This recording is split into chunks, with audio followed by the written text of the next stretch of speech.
Bueno, más o menos aquí lo dejamos el último día que vimos teoría, aparte de la práctica y tal. Elementos que intervienen en la programación de los robots. Vimos los distintos tipos de formas de programar los robots, lenguajes y tal, que había una gran variedad de ellos, unas diferentes modalidades para programar los robots. Y vamos a ver los elementos que intervienen en la programación. En la programación en general, en todo tipo de programación, hay dos objetos fundamentales. Uno son las instrucciones y otros son los datos. Entonces, ¿qué tipo de datos intervienen concretamente en la programación de robots? Pues intervienen datos que intervienen en la programación general y algunos muy específicos de los robots. Pero están clasificados en dos tipos. Simples, tipos de datos simples, en los que solo se guarda un dato homogéneo, pero un solo dato, y que no se puede dividir en otros datos más. Un número, una cadena, y luego vamos a ver a los tipos que hay. Por ejemplo, un dato booleano, todo o nada. Un entero, un número entero. Un número real, pero un número, al fin y al cabo. Una cadena de caracteres, se llama string, cadena de caracteres. Son datos simples, por los que se operan los programas. Pero también hay datos más complejos, concretamente los datos tipo registro, complejos o registro. Hay otra variedad aparte de esto, pero lo vamos a centrar en estos dos, simples y complejos. Y entre los complejos, nos fijamos en los tipos de registro. Los datos tipo de registro es un dato que tiene un conjunto de datos simples y además de diferente naturaleza. Por ejemplo, en robótica se utiliza mucho el dato complejo de posiciones y orientaciones. Son coordenadas de puntos concretos del espacio de trabajo y valores de los ángulos de las articulaciones.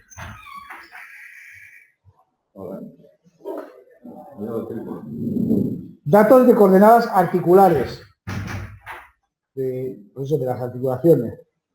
Coordenadas cartesianas, donde tenemos la posición y la orientación. Son los dos tipos de datos complejos, sobre todo, los dos tipos de datos con los que van a trabajar los robots. Simples y complejos. Los complejos, sobre todo, lo relativo a posiciones y orientaciones.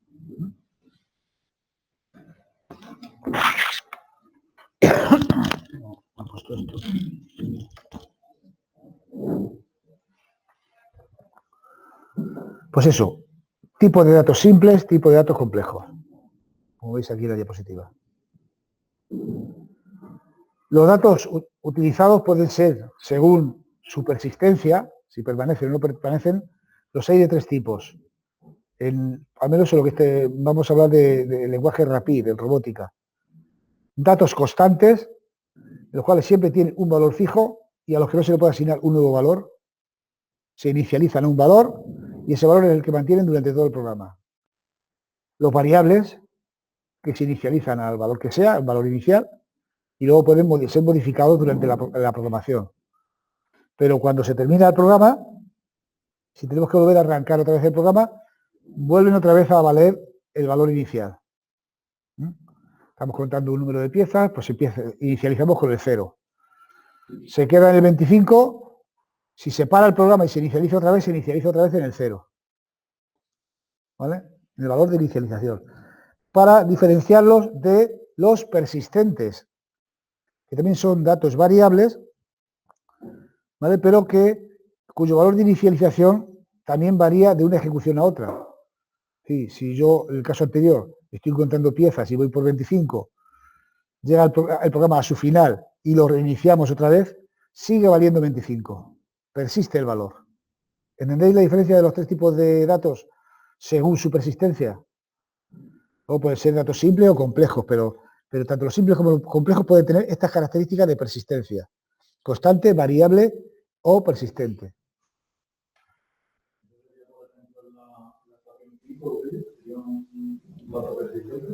Por ejemplo, cuando tú vas a la Z, y por ejemplo yo te doy la mitad, tú le has dado el 5, te voy al 5 y le vas a la mitad. Depende del marcador, de la marca que utilices. Porque hay marcadores remanentes, son las características que se pueden ajustar en la configuración, marcas remanentes. Y las marcas remanentes efectivamente mantienen. Creo que está configurado, no sé si los 4 primeros words, no sé, eso es cuestión de de mirarlo y ver cuáles son. Tú los puedes configurar. Pero si, por ejemplo, yo ya te digo, si has cogido el marcador de palabra 100, ese no es persistente. Ese se modifica, es decir, termina la programación, el programa, por lo que sea, y luego vuelve a iniciar otra vez, se inicia otra vez. ¿De acuerdo? Entonces, eso es configurable en el autómata, pero también existe esa posibilidad de que los datos porque al final los datos se almacenan en marcas, en marcadores. Entonces, marcas pueden ser persistentes o no. Y luego, desde el otro punto de vista, estamos clasificando los datos en función de su naturaleza, en función de su persistencia, y desde el punto de vista del ámbito de uso de quién puede verlo, los hay locales, solamente los ve el módulo o el programa o el submódulo que los ha declarado como local, ¿vale? Y si no ponemos local, son globales, que pues, se pueden ver desde todos los módulos, ¿vale? Existen esos tres tipos de clasificación, según su forma o longitud, o según su tamaño, según su visualización y antes, según su persistencia, ¿vale? Entonces eso nos tiene que dar claro un poco de cómo son los tipos de datos. Entradas y salidas, cómo se comunica el sistema robótico con el exterior. Permite la comunicación con otras máquinas o procesos. En la estación que tenéis ahí del robot ADD, pues veis que hay una serie de cosas que están conectados a él. Hay una cinta, hay 2 cilindros, hay pulsadores, detectores, está la pinza, bueno, pues eso son entradas y salidas que están conectadas a la unidad del control del robot y permite la comunicación del robot con el entorno. Y para entradas y salidas hay instrucciones específicas dentro del lenguaje de programación para leer y escribir. Para leer entradas y escribir y leer también en salidas. Las entradas nunca se pueden escribir, lógicamente. Pero existen instrucciones específicas. Algunas de ellas ya las he planteado en la práctica 3.2, la de set, pinza, por ejemplo, que es la salida, y reset, pinza. ¿Vale? Pero hay otras instrucciones que hacen referencia también a la activación y desactivación y lectura de esas entradas y salidas. Instrucciones específicas. Ya las veremos cuando veamos los distintos lenguajes. Permiten realizar, sobre todo las entradas, ejecución de interrupciones. ¿Qué es una interrupción? Interrupción es una rutina que se mete dentro de un programa y que se ejecuta de manera espontánea cuando ocurre un suceso.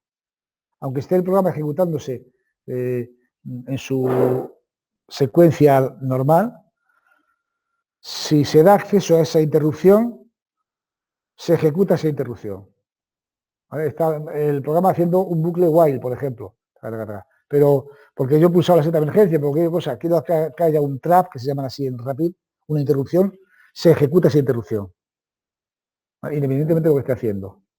¿De acuerdo? Entonces normalmente se utilizan las entradas, normalmente se utilizan para las interrupciones o incluso las salidas, si hay se activa una salida por medio de una entrada, en fin, las entradas y las salidas son las que habilitan esas interrupciones. Son pequeños programas que se utilizan pues por razones de seguridad normalmente.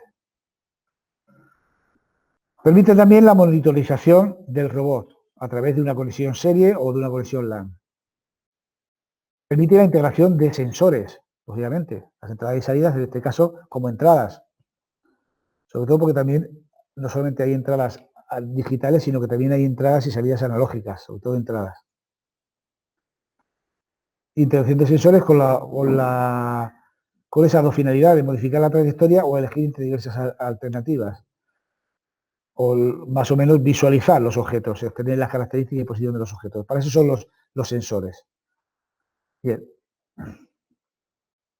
Operaciones de control de flujo. Hasta aquí hemos visto elementos que intervienen en la programación, como son los datos. Datos, entradas, salidas, y vamos ya con las instrucciones. Por ejemplo, operaciones de control de flujo. ¿Qué quiere decir control de flujo? Que un programa normalmente se ejecuta primero una instrucción, luego la siguiente, la siguiente, la siguiente, la siguiente, la siguiente. Entonces, ese es el flujo del programa. Hay normalmente instrucciones. Hay normalmente instrucciones en los programas que permiten modificar ese flujo. ¿Vale? Que en lugar de ejecutarse esa instrucción, se ejecute la siguiente, o no se ejecute esa y se ejecute otra. Entonces son instrucciones de control de flujo se la llama. Y esa la tienen todos los programas, incluso también los programas de robótica. ¿Vale? Y los programas que seguramente habéis estudiado en informática industrial. Y los programas que hemos utilizado para programar los autómatas. Todas tienen instrucciones de control de flujo. Porque si no, siempre se ejecutaría el programa una y luego no saldríamos de ahí. Bien. Los cambios en la secuencia de ese flujo pueden hacerse de forma incondicional o condicionada. Dice una instrucción, otra instrucción. Si hay que hacer un cambio en el flujo, puede ser bajo una condición o puede ser de manera incondicional también. De esta forma nos podremos encontrar con los siguientes tipos de operaciones de control de flujo. Saltos incondicionales. Cuando se salta de una parte a otra del programa, sin ningún tipo de condición. Saltos condicionales. Cuando se salta de una parte del programa a otro bajo una condición. O se ejecutan unas instrucciones bajo una condición. Y si no se cumple esa instrucción, se ejecutan otras. ¿Vale? Eso también se puede considerar como saltos. Bucles. Bucles es un cambio también en el cambio de flujo, porque un bucle es repetir. En lugar de seguir, repetir. Eso es un cambio en el control de flujo también. Puede ser bucles también hasta que se cumple una condición o un bucle que marque un número de repeticiones determinadas. Esos dos tipos de bucle hay. Bucles que dependen de una condición o bucles que dependan de un número de repeticiones que se realizan. Esos son los tres tipos, a grandes rasgos, de instrucciones de control de flujo. A veces utilizaremos condiciones para realizar operaciones que no impliquen saltos o bucles, como asignar valores, realizar movimientos, coger piezas, condiciones del tipo if-then, para hacer una serie de operaciones, pero incluso eso se puede considerar como un cambio del sentido del flujo. No es un salto, pero por ejemplo, si yo digo, si llega la pieza roja, hacer esto. Si no, hacer esto otro. Eso también se considera un cambio en el flujo del programa. Y entraría dentro de este tipo de instrucciones. Vamos por partes. Saltos incondicionales. Son instrumentos, instrucciones o comandos que indican la operación de saltar expresando mediante uno operando la siguiente instrucción que se tiene que saltar. Es decir, en el pseudocódigo sería saltar a. En pseudocódigo, en castellano, vaya. Se emplean principalmente en lenguajes explícitos y orientados también a movimientos elementales, aunque también en lenguaje estructurado, pero en el lenguaje estructurado existen otras instrucciones más bien que se utilizan saltos condicionales. Los lenguajes no estructurados suelen numerar sus instrucciones. Como por ejemplo el lenguaje ese robot, vamos a ver que hay que poner un número en cada instrucción. Entonces el salto se realiza a ese número. ¿Vale? En ese tipo de casos. Cuando las instrucciones no están numeradas, como es el caso del lenguaje C, o el caso del lenguaje este robot, o el caso de los lenguajes de los autómatas, el lenguaje estructurado de los autómatas, tanto del TSX como del Siemens, no tienen número las instrucciones. Si queremos hacer un salto incondicional, tenemos que poner una cosa que se llama etiqueta. Es una marca, hay que poner una etiqueta para decir saltar a esa etiqueta, porque si no, no puedes decir hacer un salto incondicional. No puedes decir go to, ¿a dónde? Go to, ¿a dónde? Pues saltar a una etiqueta. Entonces, en los lenguajes que no vienen las instrucciones enumeradas, hay la opción de crear etiquetas. Yo pongo la etiqueta en un punto del programa a partir del cual quiero que se ejecute el salto de una instrucción anterior. ¿Vale? Entonces, si queremos hacer un salto incondicional, en algún programa tenemos que buscar la forma de crear una etiqueta para hacer el salto a esa etiqueta. Ojo. El código sería así. Aquí voy a ser muy riguroso ahora con el tema de los diagramas de flujo. No sé cómo habría aprendido los diagramas de flujo ni cómo eso, pero aquí la forma de programar, tanto ese robot como ese, va a ser primero diagrama de flujo y luego programa. No al revés. Y quiero que el diagrama de flujo sea un medio, no un fin, decir, joder, tengo que hacer el diagrama de flujo, no. Primero el diagrama de flujo y luego el programa. Entonces hay que, para que sea fácil la labor de traducir el diagrama de flujo al programa, hay que conocer también el lenguaje de programación para saber cómo interpretar el diagrama de flujo. Entonces yo aquí, en esta unidad y la siguiente voy a trabajar bastante esto, el diagrama de flujo. Un salto incondicional, el diagrama de flujo es tan simple como este. Si no hay condiciones, no hay condiciones. Entonces, cada cuadro es una operación. Puede ser, hacemos la instrucción A, la siguiente instrucción puede ser la instrucción saltar a E, y lo que hacemos es saltar de la instrucción A la instrucción E. A esta operación de saltar a E, que sería saltar desde aquí. Y veis, si topamos con esto, como es un salto incondicional, nos iríamos aquí y saltaríamos todas estas. ¿Vale? El pseudocódigo de esa instrucción es simplemente ir a y al número de instrucción, etiqueta o destino, y ya está. Ese es el pseudocódigo. ¿Os han explicado lo que es el pseudocódigo? Sí, ¿no? Es un poco la instrucción, más que en castellano, para que los entendamos. Por ejemplo, eso, en el lenguaje de ese robot en MoveMaster, hay dos tipos de salto incondicional. GT, y luego un número, que es el número de instrucción a la que yo quiero saltar. GT es la contracción del término go to, ir a, ¿vale? Y GS, que es ir a una subrutina. Son dos saltos diferentes, muy diferentes. El salto se produce. La cuestión está en que una tiene que retornar y la otra no. El salto GT es un salto absoluto. Te vas a esa subrutina, te vas a esa instrucción, a la instrucción E, y luego continúa por ahí y ya está, y ya se pierde ahí, o sea, sigue por ahí. Sin embargo, el salto a una subrutina, saltas a una subrutina, se ejecuta y esa subrutina tiene un final que te dice de alguna manera retorna, return o RT en este caso.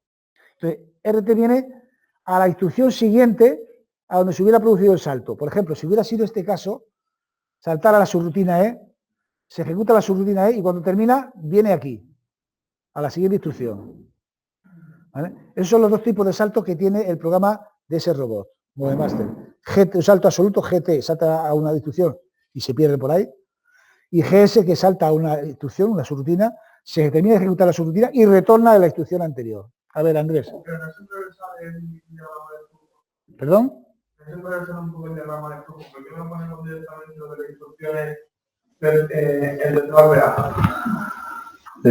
Disculpa, es que no te he entendido bien, a ver. No es porque, como complicar un poco el diagrama de flujo, en vez de poner eso, podemos poner instrucción A, instrucción E. No, bueno, vamos a ver, yo estoy explicando la instrucción de salto.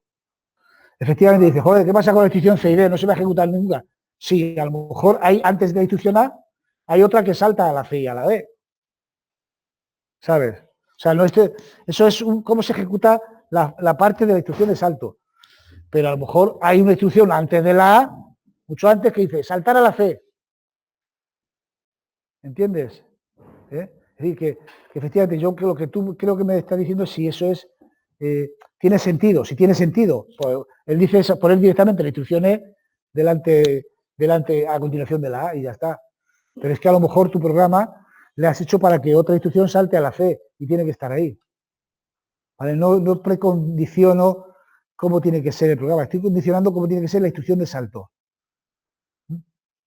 Es cierto que abusar de las instrucciones de salto no es bueno, no es un buen estilo de programación. ¿Vale? Si hay que hacer un salto o algo, pues si es un programa estructurado, un lenguaje estructurado, que se salte a una subrutina o a un subprograma. ¿Vale? Eso es mejor estructuración. Pero esto se puede dar. Necesitas un salto a hacer y luego, y a lo mejor desde otro sitio necesitas un salto a las instrucciones que hay entre medias. Por eso no tienen por qué estar seguidas las instrucciones. Un programa puede ser como cambiar las mismas y cosas, como vimos un ejemplo de un nuevo anterior. Claro. Una subrutina. O un subprograma puede ser una subrutina que se ejecute, en varias veces, o desde varios sitios.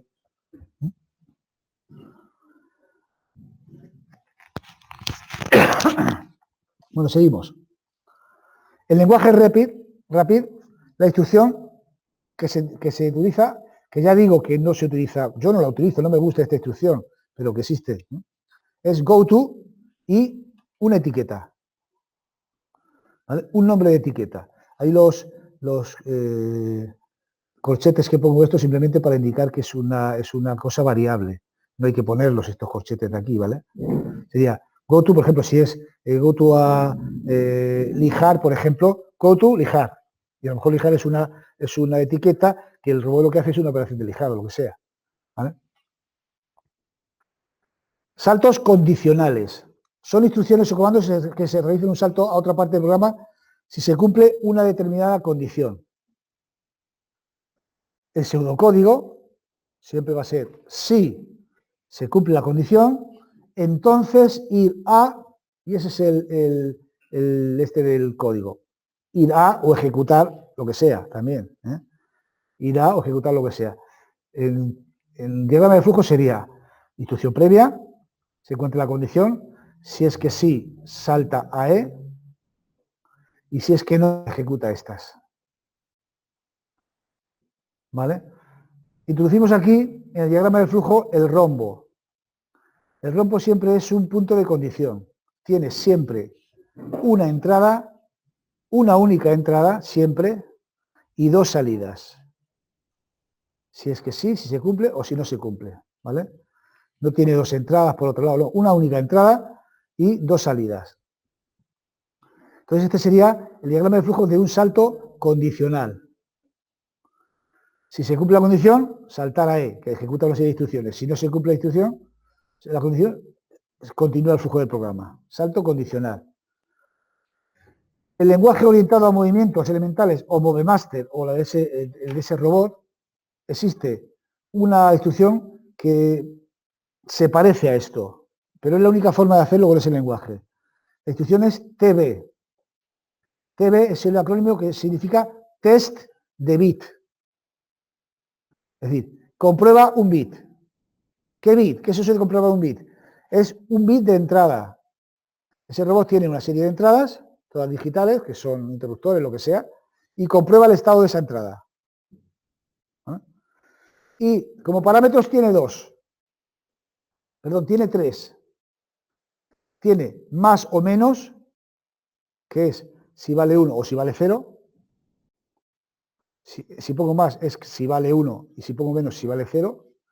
El número de bits de entrada, coma, y luego el salto a donde quiere ir, la instrucción de destino. Esa es la instrucción que tiene ese lenguaje. No existe un if-then ni nada por el estilo, como sí que existe aquí. Ahí existe simplemente eso, test de bit, que quiere decir, quiero comprobar si está a 1 el bit 3. Y en ese caso ir al número de instrucción tal. O quiero comprobar si está a 0, sería menos, el bit 3, y salto a la instrucción 100, por ejemplo. ¿Vale? Son, por lo tanto, tres parámetros que tiene. Test de bit. Más, si quiero comprobar si está 1, menos, si quiero comprobar si está 0, el número de bits que yo quiero comprobar, coma, y luego el número de instrucción a la que quiero saltar si eso se cumple. ¿Habéis entendido? Tenéis que trabajar mucho con esto, o sea que va a ser reiterativo el tema del uso del test de bit, pero ya lo voy introduciendo. El lenguaje RAPID, pues es el conocido if-then. ¿Vale? No existe un go-to-see, no, ya no existe salto condicional. Realmente he puesto if-then y he puesto salto condicional, pero en realidad no es un salto condicional. Es un cambio de flujo y todos conocemos, somos familiares del tema de la instrucción if-then. Si se cumple una condición, entonces hago esto. Si no, haces esto otro.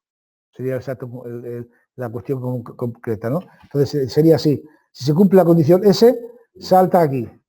Y si no se cumple, salta aquí. Lo que pasa es que no coincide esta instrucción con este diagrama de flujo, ¿vale? Para que coincidiera netamente esta instrucción con este diagrama de flujo, de la instrucción D tendría que haber una salida. ¿No? Si queréis que coincida esta if then else end if con este diagrama de flujo, tendría que ser de la instrucción D sacar una flecha que viniera en paralelo con la instrucción E y que saliera a la instrucción posterior a la E. Imagínate que después hay una instrucción F, de la E va a la F. Bueno, pues de la D tendría que ir también a la F. Ese es el diagrama de flujo correcto. Yo voy a ser riguroso con esto de los diagramas de flujo. No me va a ver cualquiera. Por eso os advierto que este diagrama de flujo no coincide fielmente con lo que sería esta instrucción. ¿Vale? La instrucción, ya digo, sería el diagrama de flujo así. Tenemos una instrucción A, instrucción A, y aquí tenemos la condición. ¿Vale? Voy a ponerlo así. Si es que sí, ejecuta una serie de instrucciones. Si es que no, ejecuta otras. ¿Vale? Y luego, una vez que se ha terminado una y otra, pues continúa. ¿Vale? Básicamente se respondería a ese diagrama de flujo, entendiendo que el endif estaría aquí más o menos. ¿Vale? Condición, si va la condición, ejecuta E, por ejemplo. Si no va la condición, ejecuta C. Y luego ya, cuando se ha terminado, continúa. Ese sería el diagrama de flujo más que corresponde mejor que este otro que he señalado aquí. ¿De acuerdo? Si tenéis alguna pregunta en cualquier momento. Salto por casos. O ejecución por casos también, vuelvo a decir lo mismo. En este caso, el tema del salto, ya la palabra aquí no queda muy bien, porque no son saltos. De hecho, en MoveMaster no existe ese tipo de instrucción. En este caso, aquí sí que tendríamos el diagrama de flujo. Por lo tanto, la palabra saltar, bueno, saltar, simplemente, el salto por casos tiene esta estructura. Comprueba un solo dato, una sola variable, y comprueba si tiene distintos valores. Si el dato, lo que sea, vale el valor 1, ejecuta C. Si vale el valor 2, ejecuta D. Si vale el valor 3, ejecuta E. Nuevamente, las salidas de C, D y E van al mismo punto. ¿De acuerdo? Tenéis que entenderlo así. Aquí la salida de C, D y E continúa la ejecución por el mismo punto, no es que después pasa a uno a otro. Esa es la instrucción case, que es habitual también en los lenguajes de programación. En Rapid, la instrucción tiene esta estructura. Hacemos test de un dato, el valor de una variable, ¿vale? Que puede ser un número, una letra, lo que sea. Y luego ponemos caso de que valga 1, o sea, caso del valor 1, caso del valor 2, caso del valor 3, caso del valor 4. Hacer las instrucciones que hay aquí, hacer las instrucciones que hay aquí, hacer las instrucciones que hay aquí, o si no, las que hay aquí. ¿Vale? Entonces, si el dato toma el valor 2, solo hace estas instrucciones. Y cuando ha terminado estas instrucciones, salta fuera. ¿Vale? Si tiene el valor n, hace estas instrucciones. Y si no, salta fuera. Y si no tiene ninguno de los case, ejecuta las instrucciones de default. Y salta fuera. Normalmente el término default es opcional. ¿Vale? ¿Entendéis? Si hay alguna cosita que no entendáis, porque esto de la programación tiene sus cosillas, ¿eh? Pero sobre todo yo quiero que, veis, yo siempre hago un diagrama de flujo y luego programa. Bucles. Tenemos por bucle un conjunto de instrucciones que se ejecutan repetidas veces. Entonces sabemos lo que es un bucle, ¿no? El número de veces que se ejecuta puede ser un número concreto o puede estar condicionado. Es posible que haya bucles que no se ejecuten ni una sola vez, porque no se cumple la condición de entrada. ¿Vale? Bueno, existen los bucles de repeticiones fijas. Yo quiero que esta serie de instrucciones se repitan 10 veces. Cuando se ha repetido las 10 veces salen, ¿vale? O 5 veces. Hay un contador para este tipo de casos de repeticiones. Un contador, que es una variable que se va incrementando en cada vuelta, ¿vale? Y cuando termina de contar, pues sale. Y luego está el bucle de repeticiones condicionadas que evalúan una condición y si se sigue cumpliendo esa condición, se ejecuta. En el momento que deja de cumplirse esa condición, se sale. ¿De acuerdo? En este caso hay dos tipos de este tipo de bucle, aunque no recuerdo si no todo el lenguaje incorpora los dos tipos de bucle, pero formalmente hay uno que evalúa la condición al entrar y otro que evalúa la condición al salir. El bucle tipo while evalúa la condición al entrar. Entonces, si no se cumple la condición, es posible que no se ejecute ni una sola vez. Pero hay otro tipo de bucle que es el repeat, que primero se ejecuta y luego se evalúa, until, repetir hasta. Entonces, el bucle de repeat se ejecuta incondicionalmente al menos una vez. ¿vale? Y luego las veces que quieras si se cumple la condición. Son matices. Digamos que teniendo uno de los dos, se puede conseguir, se puede hacer todo, ¿vale? Todo lo que se hace con los bucles, teniendo uno de los dos. Entonces, bueno, pero que existe esa variedad. El while, en while y el repeat until. Repetir hasta. Uno es hacer mientras y otro es repetir hasta. Vamos a ver. En las repeticiones fijas, normalmente ya estamos hablando de lenguaje estructurado, no el lenguaje a nivel de movimientos, que es muy elementalista, ese lenguaje no lo tiene. Es el típico bucle for. For que quiere decir para o por. Entonces, for evalúa un contador que es una variable normalmente de carácter entero. No normalmente, es una variable entera, que se puede ir incrementando en valores enteros. Y dice desde un valor inicial hasta un valor final. Sí. No. Lo que normalmente... Bueno, hay lenguajes que permiten inicializarlo en la misma instrucción.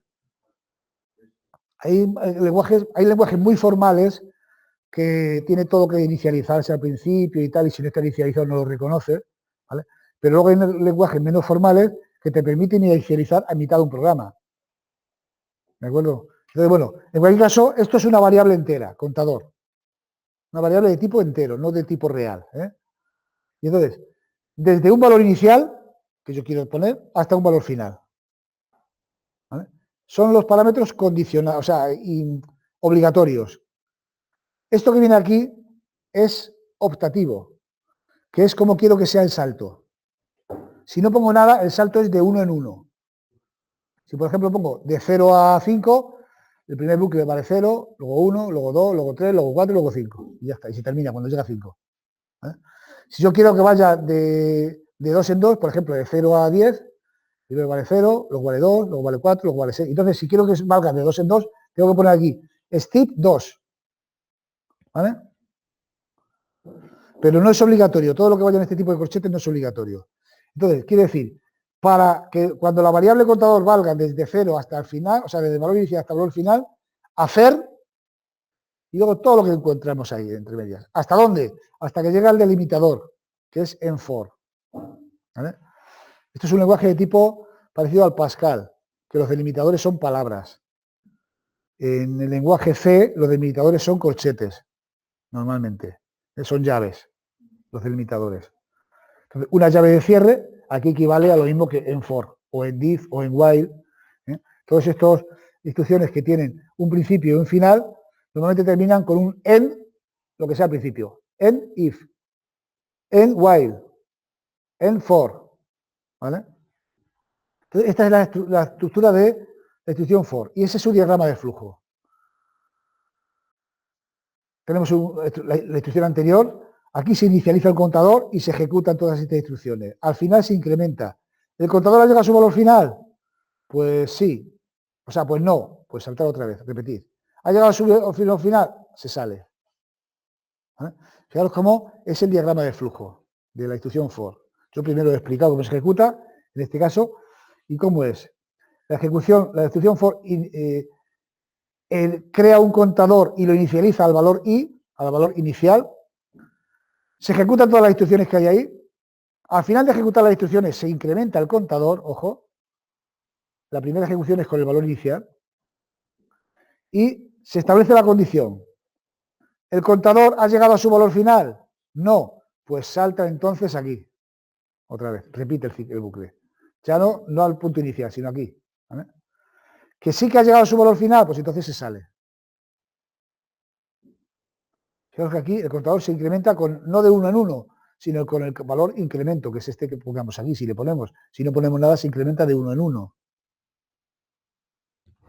¿Entendéis el diagrama de flujo este? En la medida que lo entendáis, podéis hacer vosotros vuestro diagrama de flujo de manera correcta. Ya digo que voy a ser muy riguroso. Cuando me entreguéis documentación, no voy a querer ni memoria ni nada. Voy a querer el programa y el diagrama de flujo. Y ve y si no está, no está. ¿Vale? Ahí lo explico, entonces no lo voy a andar leyendo. Bucle de repeticiones condicionadas. While. Es mientras se cumple la condición, literalmente, mientras condición, hacer todo esto. Y hasta aquí, en while. Su diagrama de flujo sería este. Os lo explico. Instrucción anterior, siempre anterior. Entramos aquí, se evalúa la condición al principio. Si no se cumple, se sale a continuación. Si se cumple, se ejecuta lo que haya dentro y al final, o sea, y vuelve otra vez al principio, a volver a evaluarse otra vez la condición. Si se sigue cumpliendo, se ejecuta y otra vez se evalúa hasta que deja de cumplirse y se sale. A la instrucción que haya por aquí debajo de esto. Ahí puede haber una instrucción, lo que sea. Entonces, se ejecuta esto mientras que se cumple la condición y cuando deja de cumplirse la condición, que se evalúa aquí, se salta aquí, afuera. Así es como se ejecuta el bucle el bucle while, mientras. Bueno, el bucle no está aquí, pero lo comento para que lo apuntéis por ahí donde sea, porque creo que, no estoy seguro si este lo tiene. Es muy parecido, ¿vale? La estructura. Lo que pasa es que la condición no está al principio, sino que está al final. ¿Vale? Digamos que es esto mismo, nada más que aquí. Esto, en lugar de estar aquí, está aquí al final.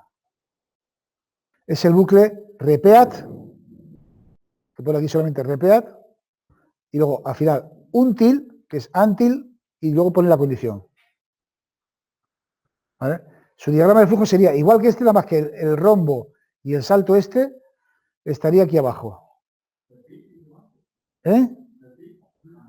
Repeat until. A ver. Repeat, traca, until, condición. ¿Vale? Normalmente la sintaxis es así. Y el diagrama de flujo, pues ya te digo, sería esta parte de aquí, esta y esta estaría aquí abajo. ¿Vale?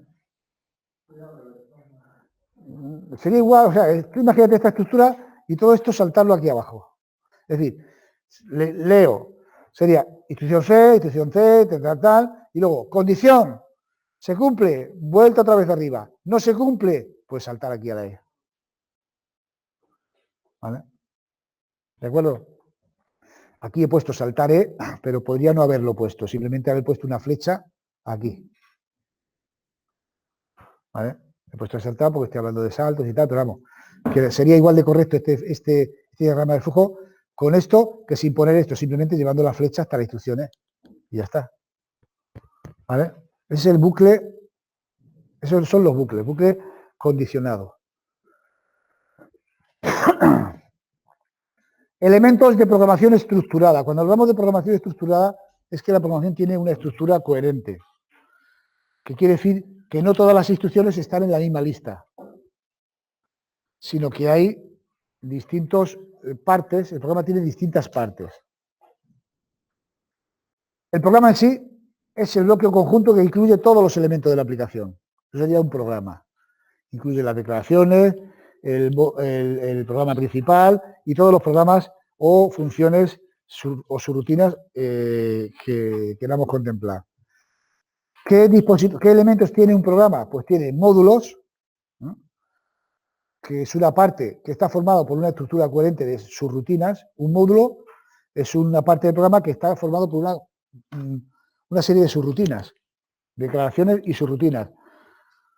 Se pretende que ese módulo sea coherente. ¿Vale?